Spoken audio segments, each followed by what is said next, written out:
Good morning, everybody. This is the tutorial for these little mini envelopes that I posted on the Buy Nothing Junk Journal site just to share, and a lot of folks asked me to make a tutorial, but I've been sick, and so this is the first opportunity that I've actually felt up to it. Anyway, I guess let's just get right into it. So I've actually kind of freehanded my template. You don't have to do that, but what you're going to want to do is take a piece of cardstock and you're going to want to fold that in half. And it doesn't have to be a piece of cardstock, it can be a piece of paper. And you don't have to make these out of cardstock. I just happened to have some and thought that they would be cool. You can make them out of old page books, especially the thicker ones. Some of those vintage books that may not have resale value, or, you know, because they're too damaged or what have you, have those, that they have, you know, if they have those nice thick pages, they would make wonderful mini envelopes. So you just cut along your fold. Hope you can see what I'm doing. I really haven't made hardly any videos, and so this, you know, this is kind of just my second one. Alright, we're going to fold that in half again.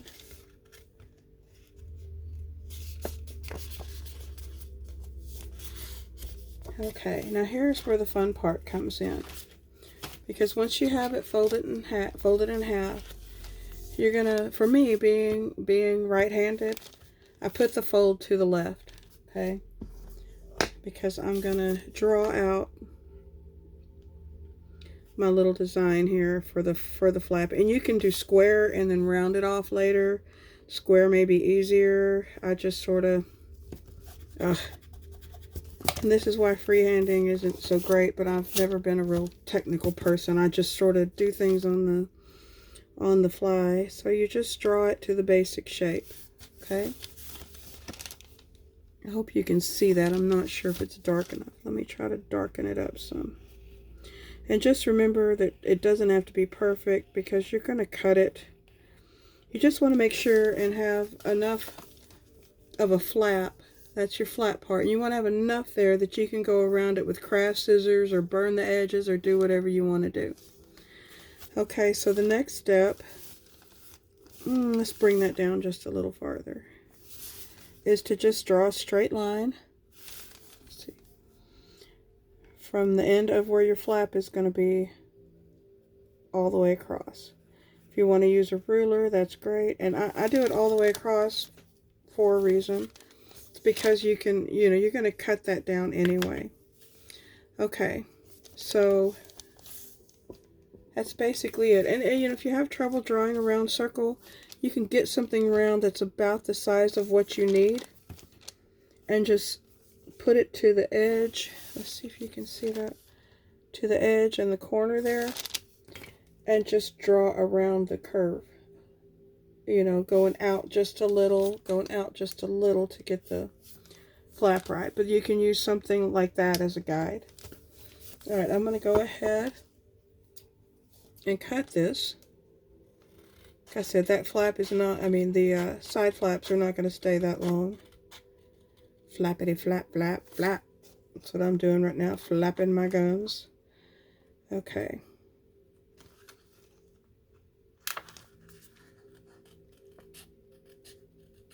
For me, you can use a ruler and figure things out. I don't. And they would probably look better if I did, but I don't. Okay, so what you're going to have basically is that right there. Alright, so now you're going to take and you're going to fold this in half and match up that edge to this edge right here. Okay? And you're just going to fold it in half again this way so that you have a guide. I hope you can see this. Now, if you're more comfortable drawing around that and then opening it out, cutting it up, go for it. I'm just gonna take and cut that.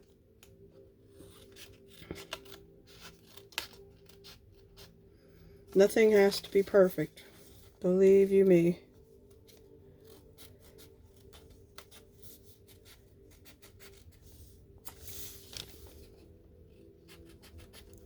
This for me was just the quickest, easiest way to do it. The template to me was kind of the boring part. I wanted to get to the fun stuff, which was decorating the little envelopes. If you need to trim anything, you can. So what you're going to have is that. Almost there. Okay. So here comes the last step in making your template. Basically, you're going to go ahead and fold this in. One of your folds for the side pieces needs to be longer than the other.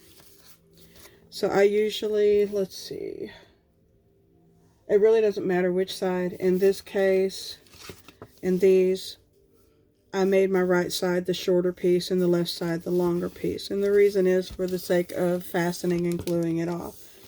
So I'm going to take and go right about, let's say here. And just cut it up in a straight line. If you need to kind of fold it over, hey, that might be easy. Just take it, fold it to the length you want right there. Cut that piece off.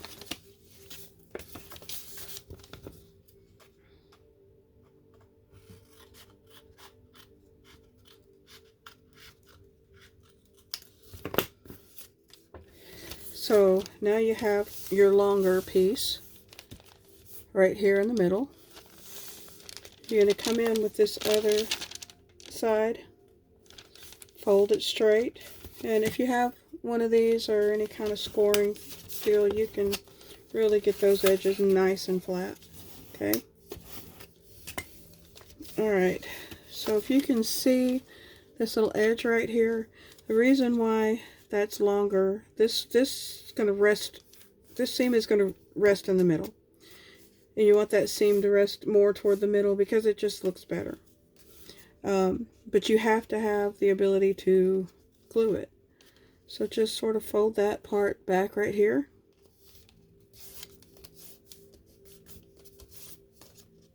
And cut it.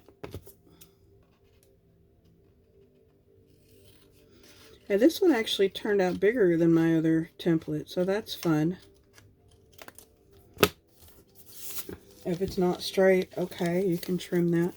But then you have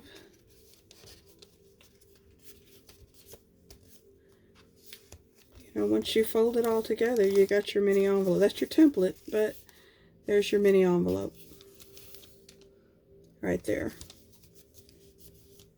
And you can adjust it as you need to. Like I said, this one, as you'll see, turned out a little bit bigger than my originals, but that's okay. You can make the flap, longer. You can square it off instead. It's just whatever you feel like doing. Okay, so we have that done. And, my original was on a Ritz cracker box. I like the thickness of the box for the template because it enables me to draw around it easier when I put it on the cardstock or paper. Okay, so I'm going to go ahead and get another one cut out, and I'll be right back.